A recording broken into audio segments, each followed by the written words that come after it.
السلام علیکم ورحمۃ اللہ وبرکاتہ، نحمده ونصلی علی رسولہ الکریم، اما بعد فاعوذ باللہ من الشیطان الرجیم، بسم اللہ الرحمن الرحیم، رب اشرح لی صدری ویسر لی امری واحلل عقدۃ من لسانی یفقہوا قولی۔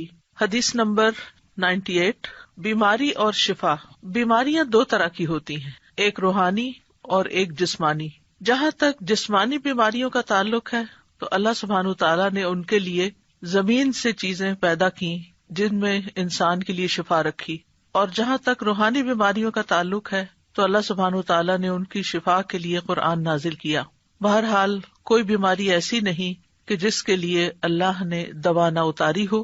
اسی سلسلے کی یہ حدیث ہے، ان ابی ہریرہ رضی اللہ عنہ عن النبی صلی اللہ علیہ وسلم قال ما انزل اللہ داء الا انزل له شفاء، کتاب الطب۔ ابو ہریرہ رضی اللہ عنہ نبی کریم صلی اللہ علیہ وسلم سے روایت کرتے ہیں، آپ صلی اللہ علیہ وسلم نے فرمایا، اللہ نے کوئی ایسی بیماری نہیں اتاری جس کی دوا نہ اتاری ہو۔ ما انزل اللہ داء، یعنی اللہ نے جو بھی کوئی بیماری پیدا کی ہے اس کے لیے شفا کا سبب بھی پیدا کیا ہے، یعنی جسمانی بیماریوں کے لیے بھی اور روحانی بیماریوں کے لیے بھی، یعنی کوئی بھی بیماری ایسی نہیں۔ ما انزل اللہ داء الا انزل له شفاء، مگر یہ کہ اس کی شفا بھی رکھی ہے اللہ نے۔ تو چونکہ اللہ سبحانہ تعالیٰ نے آسمانی اسباب کے ذریعے بیماری کی شفا کو پیدا کیا تو اس کے لیے اتارنے کا لفظ آیا ہے، انزلہ، اتارا۔ انزال کے کئی ایک معنی علماء نے یہاں پر کیے ہیں۔ ایک قول یہ ہے کہ اس کے اتارنے سے مراد یہ ہے کہ اللہ نے اپنے بندوں کو اس کے متعلق آگاہ کیا ہے، یعنی خبردار کیا ہے، بتایا ہے۔ ایک اور قول یہ ہے کہ رسول اللہ صلی اللہ علیہ وسلم نے ہر بیماری اور اس کے علاج کے متعلق عمومی طور پر خبر دی ہے، یعنی بیماری بھی ہے، اس کی بھی خبر دی، اور علاج بھی ہے۔ ایک قول یہ بھی ہے کہ ان دونوں کے اتارنے سے مراد ان کو پیدا کرنا ہے اور ان کا زمین میں رکھ دینا ہے، یعنی جیسا کہ حدیث میں اس خبر کی طرف اشارہ ہے کہ اللہ نے جو بیماری رکھی اس کے لیے علاج بھی رکھا، یعنی زمین پر رکھا۔ اور ایک اور قول یہ ہے کہ ان دونوں کے اتارنے سے ان کا فرشتوں کے ذریعے اتارنا مراد ہے، وہ فرشتے جو انسانی مخلوق کے نظام کے ساتھ مقرر کیے گئے ہیں۔ تو بیماری اور اس کا علاج فرشتوں کے ساتھ نازل کیا جاتا ہے۔ اور ایک قول یہ بھی ہے کہ اکثر بیماریاں اور ان کے علاج بارشوں کے اتارنے کے ذریعے سے ہوتے ہیں، جن سے غذائیں اور دوائیں اور دیگر چیزیں پیدا ہوتی ہیں۔ یعنی بارش اترتی ہے تو زمین بہت کچھ اگاتی ہے، تو پھر اس میں بعض اوقات کچھ زمینیں ایسی ہوتی ہیں یا کوڑے کے ڈھیر ایسے ہوتے ہیں کہ جن پہ بارش پڑتی ہے تو وہاں سے جراثیم پیدا ہو کر بھی فضا میں پھیلتے ہیں، وہ بھی بیماریوں کا سبب بنتے ہیں۔ اسی طرح اچھی زمینوں پر جب بارش پڑتی ہے تو اچھی غذائیں پیدا ہوتی ہیں جو بندوں کو صحت مند رکھنے میں کام آتی ہیں، اور انہی میں پھر جنگلوں کے اندر ایسی جڑی بوٹیاں پیدا ہوتی ہیں کہ جن سے علاج کیا جاتا ہے۔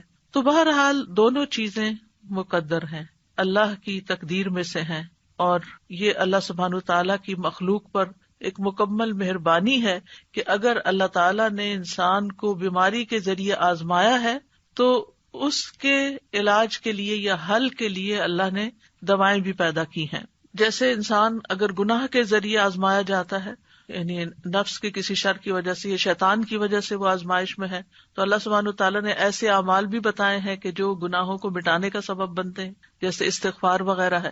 اسی طرح ایک اور حدیث سے ہمیں یہ بھی پتہ چلتا ہے کہ سال میں ایک رات وبا اترتی ہے، اور یہ صحیح مسلم کی روایت ہے۔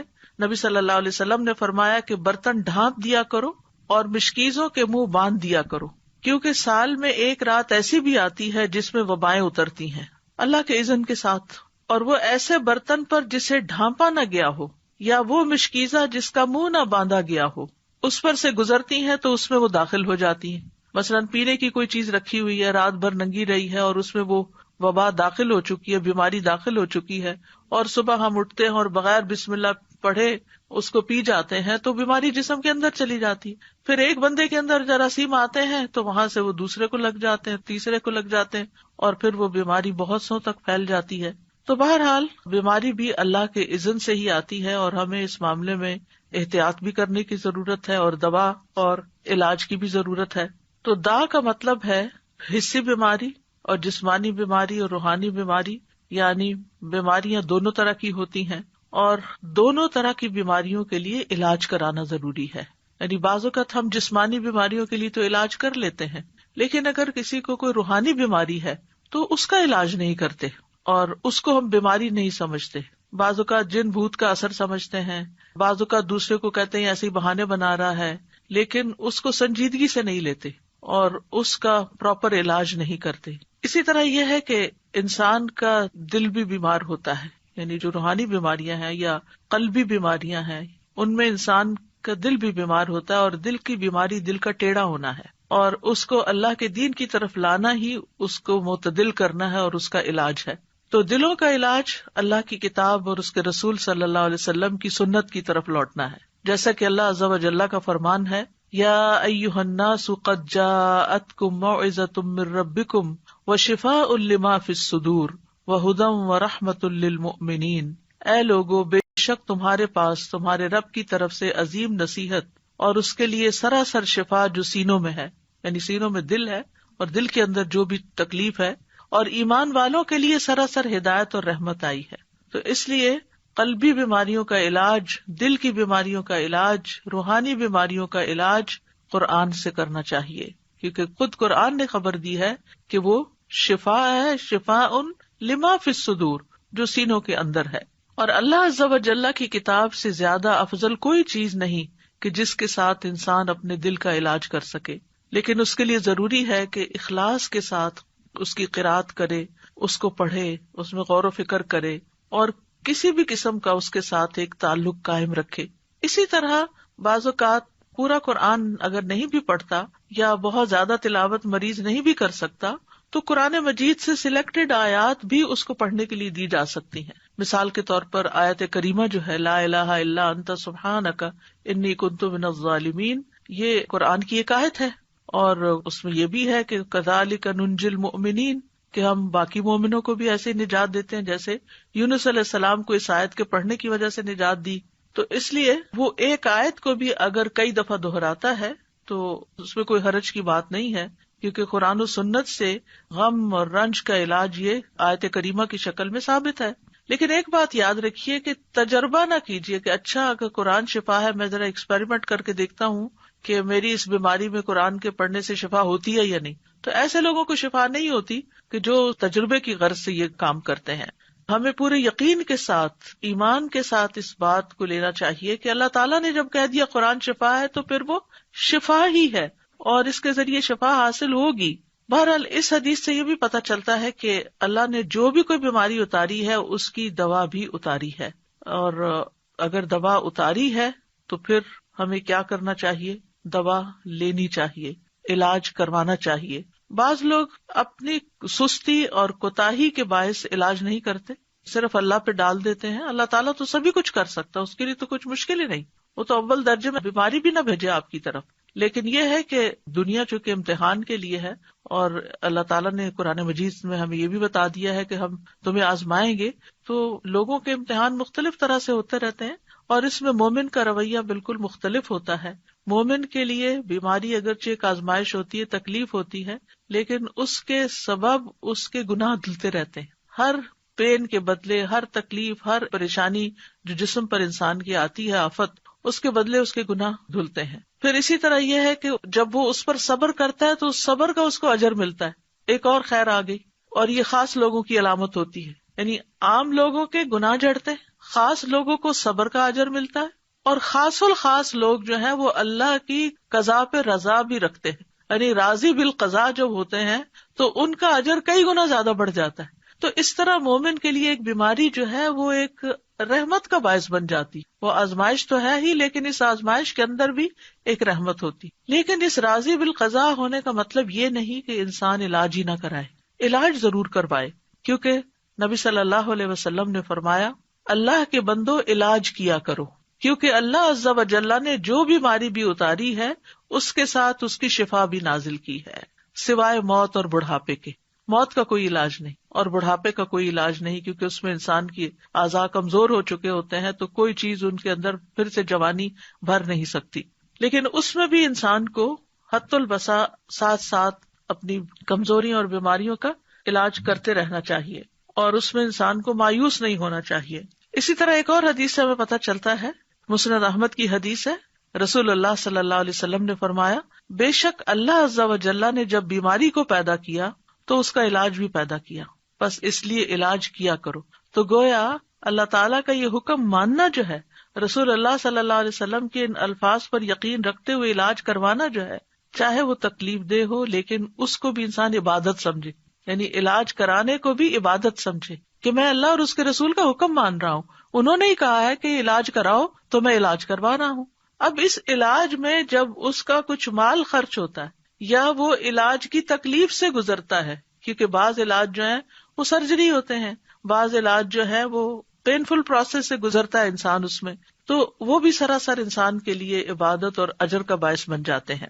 اسامہ بن شریک کہتے ہیں، میں نبی صلی اللہ علیہ وسلم کی خدمت میں پہنچا تو دیکھا کہ آپ کے صحابہ آپ کی مجلس میں ایسے بیٹھے تھے گویا ان کے سروں پر پرندے ہوں، یعنی بہت باادب اور پرسکون طریقے سے۔ چنانچہ میں نے سلام کیا اور بیٹھ گیا۔ ادھر ادھر سے بدوی لوگ آئے، بدو جو دیہاتوں میں رہنے والے تھے، اور انہوں نے پوچھا، اللہ کے رسول کیا ہم علاج کر لیا کریں، یعنی کوئی بیماری ہو تو علاج کریں؟ آپ نے فرمایا، دوا استعمال کیا کرو، بلا شبہ اللہ عز و جل نے کوئی بیماری پیدا نہیں کی مگر اس کی دوا بھی پیدا کی ہے، سوائے ایک بیماری کے، یعنی بڑھاپا۔ اچھا، بعض لوگ ہوتے ہیں وہ یہ کہتے ہیں کہ ہم نے آج تک کوئی دوا نہیں کھائی، اور اس میں بڑے فخر سے بتاتے ہیں ہمیں اگر کوئی بیماری ہو تو بس ہم صبر کر لیتے ہیں، بس دم درود سے کام لے لیتے ہیں اور بس ہمارے لیے وہی کافی ہو جاتا ہے۔ الحمدللہ یہ بھی اچھی بات ہے کہ آپ قرآن سے علاج کر لیتے ہیں اور کرنا چاہیے، لیکن اس کا یہ مطلب نہیں کہ کوئی اگر دوا کھا رہا ہے یا دوا کھانا کوئی بری بات ہے، کیونکہ نبی صلی اللہ علیہ وسلم نے کیا فرمایا ہے کہ دوا استعمال کیا کرو، تداوؤ، دوا استعمال کیا کرو۔ تو دوا کھانا جو ہے وہ کوئی غلط کام کرنا نہیں ہے، لیکن دوا سے شفا ملنا اللہ کے اذن سے ہے، دوا کے اندر شفا اللہ نے رکھی ہے، اللہ کے اذن سے شفا ہوتی۔ کوئی یہ نہیں کہہ سکتا کہ میں نے یہ چیز کھائی تو میں ٹھیک ہو گیا، نہیں، چیز نے ٹھیک نہیں کیا، اللہ کے اذن سے ٹھیک ہو گیا، کیونکہ اللہ کا اذن اس کو ہوا کہ اس بندے کے اندر یہ کیفیت پیدا کر دے، اس کی بیماری کی اصلاح کر دے، تو علاج ہو گیا، شفا ہو گئی۔ پھر اسی طرح آپ صلی اللہ علیہ وسلم نے فرمایا، علاج کروانا تقدیر کا حصہ ہے، اگر بیماری تقدیر سے ہے تو علاج بھی تقدیر سے ہے، اور یقیناً علاج اللہ تعالیٰ کے حکم سے ہی فائدہ دیتا ہے، علاج اللہ تعالیٰ کے حکم سے ہی فائدہ دیتا ہے۔ تو علاج کروانے کے کچھ اصول ہمارے دین نے ہمیں بتائے ہیں۔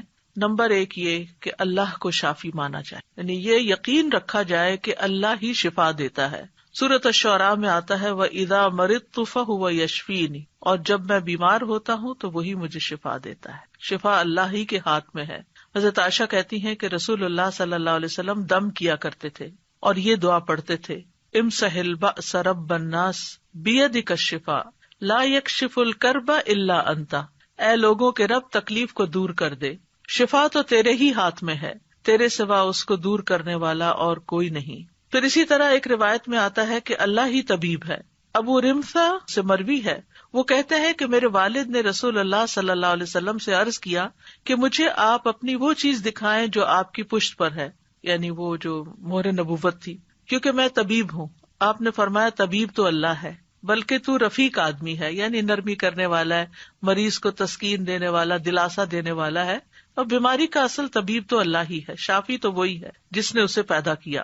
حضرت ایوب علیہ السلام کی مثال ہمارے سامنے ہے کہ جب ان کی بیماری کو ایک طویل عرصہ گزر گیا تو بھی وہ مایوس نہیں ہوئے، دعا کرنے لگے، وَأَيُّوبَ إِذْ نَادَى رَبَّهُ أَنِّي مَسَّنِيَ الضُّرُّ وَأَنْتَ أَرْحَمُ الرَّاحِمِينَ فَاسْتَجَبْنَا لَهُ فَكَشَفْنَا مَا بِهِ مِنْ ضُرٍّ وَآتَيْنَاهُ أَهْلَهُ وَمِثْلَهُمْ مَعَهُمْ رَحْمَةً مِّنْ عِنْدِنَا وَذِكْرَىٰ لِلْعَابِدِينَ۔ اور ایوب جب اس نے اپنے رب کو پکارا کہ بے شک مجھے تکلیف پہنچی ہے اور تو رحم کرنے والوں میں سب سے زیادہ رحم کرنے والا ہے، تو ہم نے اس کی دعا قبول کر لی، پس اسے جو بھی تکلیف تھی دور کر دی، اور اسے اس کے گھر والے اور ان کے ساتھ ان کی مثل اور عطا کر دیے، اپنے پاس سے رحمت کے لیے اور ان لوگوں کی یاد دہانی کے لیے جو عبادت کرنے والے ہیں۔ تو یہاں پر وہ کہتے ہیں وَأَنْتَ أَرْحَمُ الرَّاحِمِينَ، اللہ آپ ہی سب سے بڑھ کر رحم کرنے والے ہیں۔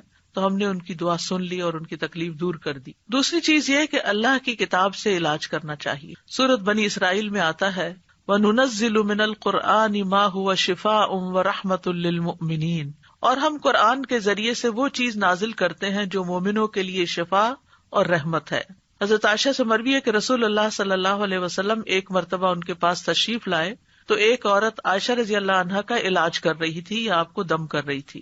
تو آپ نے فرمایا کتاب اللہ کے ساتھ اس کا علاج کرو، یعنی قرآن کے ساتھ کرو، رقیہ کرو اس کو. اسی طرح سنت سے علاج.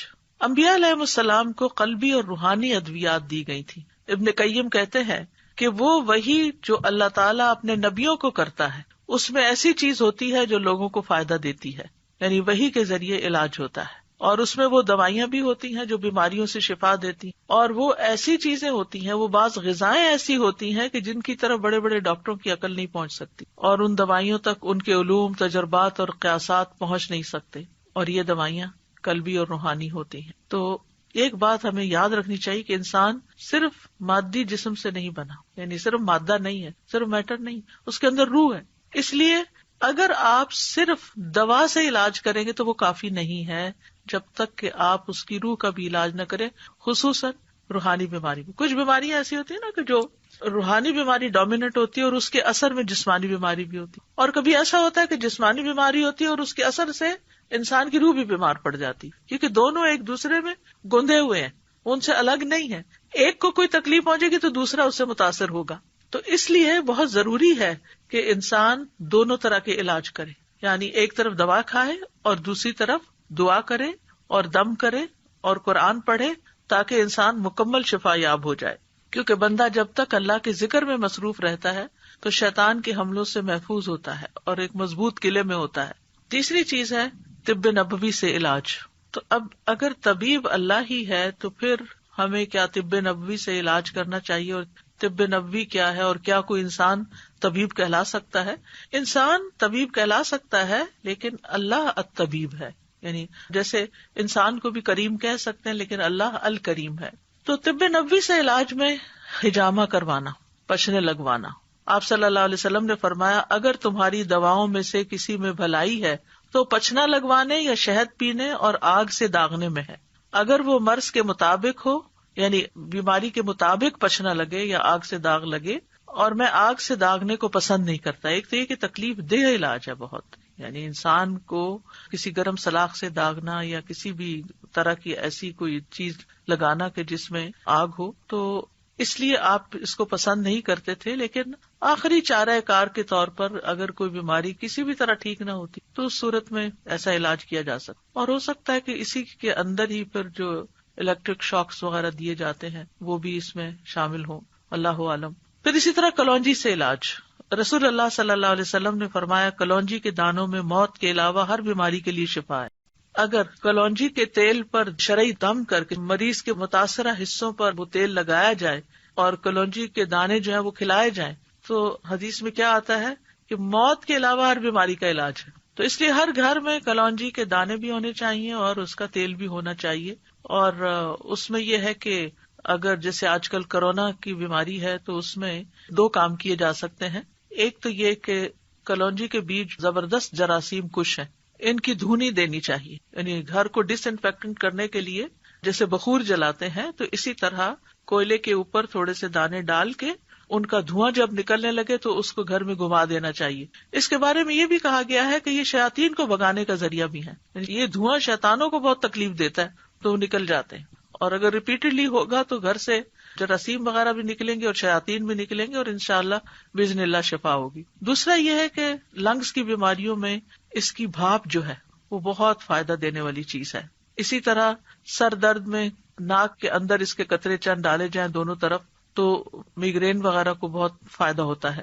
اس کے اوپر تو بہت تفصیلی الگ ایک پورا لیکچر ہو سکتا ہے کہ کلونجی کس طرح استعمال کی جا سکتی ہے اور کس طرح فائدہ. لیکن یہ 2 چیزیں جو میں نے بتائی ہیں کہ اس کی دھونی دی جائے اور اس کی بھاپ لی جائے یہ غیر مضر ہیں. اور چند دانے جیسے چٹکی بھر دانے صبح کے وقت پانی کے ساتھ اگر کھا لیے جائیں، اور اگر صبح نہیں یاد رہے تو آپ کے ڈائننگ ٹیبل پر اگر کلونجی رکھی ہوئی ہے تو کھانے کے اوپر بازو کے جیسے آپ نمک چھڑکتے ہیں تو چٹکی بھر دانے، یعنی بہت زیادہ مقدار میں نہیں، کیونکہ پھر ایسا نہ ہو کہ اس کا کوئی ری ایکشن ہو. اسی طرح یہ کہ اگر گلے میں خراش وغیرہ ہے تو کلونجی کا تیل اگر رکھا ہوا ہے تو چند قطرے زبان پہ ٹپکا کے آہستہ آہستہ گلے سے گزارے جائیں. تو یہ چونکہ جراثیم کش ہے تو گلے کے اندر کے جراثیم، اسی طرح ناک کے اندر کے جراثیم، کیونکہ گلے کی بیماریوں میں بھی ناک میں ڈالنا سب سے زیادہ مفید ہے. اگر تھوڑا سا کڑوا لگتا ہے، تکلیف سے محسوس ہوتی ہے، لیکن یہ کہ اس میں فوری طور پر انسان کو ریلیف ملتا ہے اور بہت جلد گلے کی بیماریاں وغیرہ جو ہیں یہ ٹھیک ہوتی ہیں. اور اگر پھیپڑوں تک نمونیا وغیرہ ہو گیا ہے تو بارہا اگر بھاپ دی جائے اس کی تو بہت فائدہ مند ہے. وکس وغیرہ جو ہے یعنی کہ ایسی چیز ہے کہ جس کے بخارات پھیپڑوں میں جا کے جم بھی سکتے ہیں، لیکن کلونجی جو ہے وہ مضر نہیں ہے. پھر اسی طرح یہ ہے کہ شہد فائدہ مند ہے. قرآن مجید میں آتا ہے یخرج من بطونها شراب مختلف الوانه فیہ شفاء للناس. اس مکھی میں سے رنگ برنگ کا شربت نکلتا ہے جس میں لوگوں کے لیے شفا ہے. یعنی شہد جو ہے وہ فائدے کی چیز ہے. شہد اگر آپ مہینے میں کم از کم 3 دن خالی پیٹ اس کا چمچ لے لیں صبح یا 1 گھونٹ بھر لیں تو یہ پریونٹیو کیور بھی ہے، یعنی بہت سی بیماریاں لگنے سے انسان محفوظ رہتا ہے. اور اسی طرح نبی صلی اللہ علیہ وسلم پانی میں شہد ملا کر پیا کرتے تھے، ایک بہترین ڈرنک بن جاتا ہے. لیکن بہت ابلتے پانی میں اس کی پراپرٹیز ضائع ہو جاتی ہیں، اس لیے گرم پانی کی بجائے اگر ٹھنڈے پانی میں استعمال کیا جائے تو بہتر ہے. اور خصوصاً اگر موسم ٹھنڈا نہ ہو تو پھر روم ٹیمپریچر پر جو پانی ہے اسی کے اندر شہد ملا کر پینا زیادہ فائدہ مند ہے. پھر آب زمزم، رسول اللہ صلی اللہ علیہ وسلم نے فرمایا زمزم کا پانی اس مقصد کے لیے ہے جس کے لیے وہ پیا جائے. اگر آپ شفا کی نیت سے پیئیں گے تو شفا ہے، غذا کی نیت سے پیئیں گے تو غذا ہے، پیاس بجھانے کی نیت سے پیئیں گے تو پیاس بجھے گی انشاءاللہ.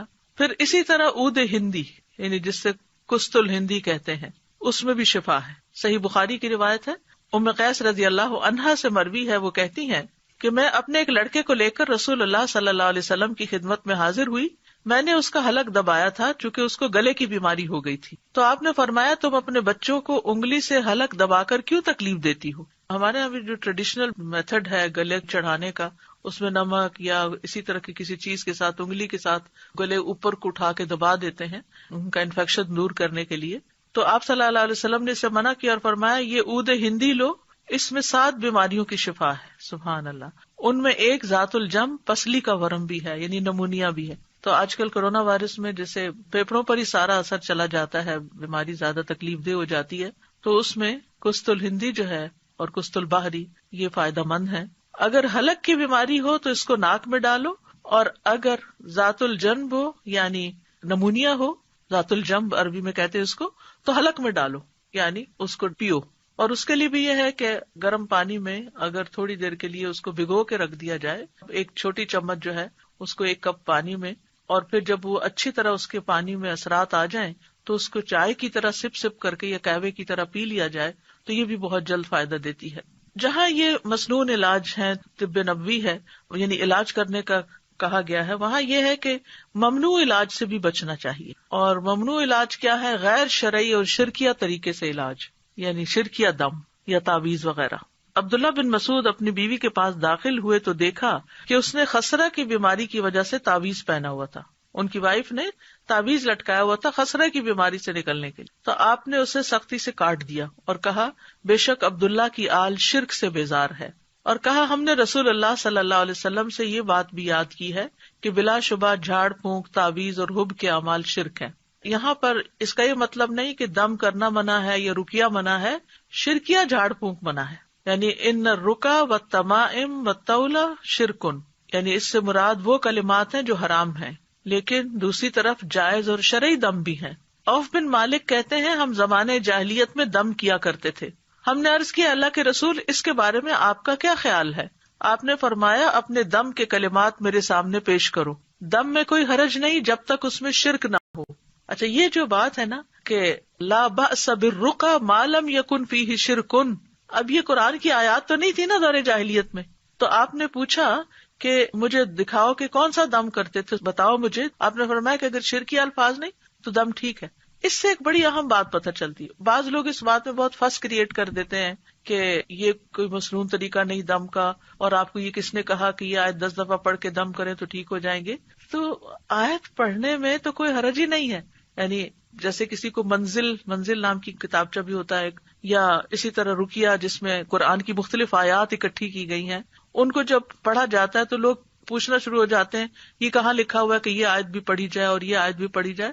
تو اس موقع پر یہ حدیث یاد کر لی جائے کہ اگر کوئی شرکیہ چیز نہیں ہے اور قرآن تو قرآن ہے، اس میں تو سوال ہی پیدا نہیں ہوتا، لیکن عام جب ہم دعائیں کرتے ہیں تو ان میں بھی اگر کوئی شرکیہ طریقہ نہیں ہے تو وہ دعا بھی فائدہ دے گی انشاءاللہ، اور مسنون دم بھی، اور قرآن پاک کی آیات پڑھ کر دم کرنا وہ بھی فائدہ دے گا. بعض لوگوں کو اللہ سبحانہ تعالیٰ نے بہت حکمت دی ہوتی ہے اور وہ قرآن کی آیات سے ایسے میننگ نکال لیتے ہیں کہ جس سے واقعی لوگوں کو فائدہ بھی پہنچتا ہے. اس میں ایک ویب سائٹ ہے رقیہ ان لنڈن، اس ویب سائٹ پر مختلف طرح کے دم ریکارڈ کیے گئے ہیں جو کہ کافی مفید ہیں. مثال کے طور پر اگر کسی کے پاؤں میں کوئی تکلیف ہے تو انہوں نے کیا کیا ہے کہ پاؤں سے متعلق جو آیات ہیں ان کو اکٹھا کر کے ان کو ایک رقیہ بنا دیا. اسی طرح اگر دل میں کوئی تکلیف ہے تو دل کی آیات، یا اسی طرح اور جن اعضاء سے متعلق کوئی تکلیف ہے تو اس سے ملتے جلتے آیات جو ہیں وہ اکٹھی کر کے ان کا رقیہ بنا دیا گیا ہے. تو اس میں کوئی حرج کی بات نہیں ہے، اس میں کوئی لڑائی جھگڑے اور بحث مباحثے کی بات نہیں ہے کہ کیا نبی صلی اللہ علیہ وسلم ایسا کیا کرتے تھے. نبی صلی اللہ علیہ وسلم نے ہر چیز نہیں کی، کیونکہ آپ نے اصول دے دیے ہمیں. کچھ چیزیں تو آپ نے کی ہیں، وہ تو ہمارے لیے بہت ہی اوتھینٹک اور یقینی چیزیں ہیں، لیکن کچھ چیزیں ایسی بھی ہیں کہ جو آپ نے ان کی حدود بتا دی ہیں. جیسے اس حدیث میں حد بتا دی کہ تم میرے سامنے اپنے دم کے کلمات پیش کرو، یعنی وہ دم جو دور جاہلیت میں تم کرتے تھے، اگر وہ فائدہ مند تھا تمہارے لیے تو آج بھی اس کو استعمال کر سکتے ہو. فرمایا کہ دم میں کوئی حرج نہیں جب تک اس میں شرک نہ ہو. تو اگر شرک پر مبنی ہو یا ایسے الفاظ پر جو سمجھ نہ آ رہے ہوں، بعض لوگ تعویذ لکھے ہوئے ہوتے ہیں اور اس میں ایسے ایسے لفظ لکھے ہوتے ہیں کہ جو سمجھ ہی نہیں آتے، یا نمبرز لکھے ہوئے ہوتے ہیں، تو وہ استعمال نہیں کرنے چاہیے، کیونکہ ان کا نہیں پتا کہ اس میں شیطانوں کو پکارا گیا ہے یا نعوذ باللہ اللہ کے ساتھ کسی اور الہ کو پکارا گیا ہے. تو ایسی چیزوں سے انسان کو دور رہنا چاہیے. جہاں تک قرآن اور اذکار اور جائز دعاؤں کے ساتھ دم کرنا ہے تو ان میں کوئی حرج کی بات نہیں ہے. اور اسی طرح اللہ کے کلام، یعنی پچھلی ایک حدیث میں عبداللہ بن مسعود والی میں نے کہ جھاڑ پھونک منع ہے، لیکن اللہ کے کلام کے ساتھ پھونک مار کر دم کرنا جائز ہے. مثلاً سورۃ فاتحہ پڑھ کر پھونک ماری جا سکتی ہے. رات کو سوتے وقت جب آپ آیت الکرسی پڑھتے ہیں تو چاروں کونوں میں آپ پھونک ماریں، وہ بھی ایک حفاظت کی چیز ہے. اسی طرح نبی صلی اللہ علیہ وسلم اپنے ہاتھوں میں معوذتین اور قل ھو اللہ پڑھ کر دم کرتے تھے، اور رات کو جہاں جہاں تک آپ کا ہاتھ جاتا تھا خود اپنے اوپر دم کرتے تھے اور اپنے آپ کو جاڑتے تھے. حضرت عائشہ کہتی ہیں کہ نبی صلی اللہ علیہ وسلم اپنی مرض وفات میں خود پر معوذات پڑھ کر دم کرتے تھے. پھر جب آپ زیادہ بیمار ہو گئے تو میں یہ صورتیں پڑھ کر آپ کو دم کرتی تھی، اور برکت کے لیے آپ کا ہی ہاتھ آپ کے جسم پر پھیرتی تھی، یعنی اپنا ہاتھ نہیں پھیرتی تھی، آپ کا ہاتھ پھیرتی. تو اس سے پتہ چلتا ہے کہ ہاتھ پھیر کر جھاڑنا مریض کو اور دم کرنا جو ہے یہ جائز ہے.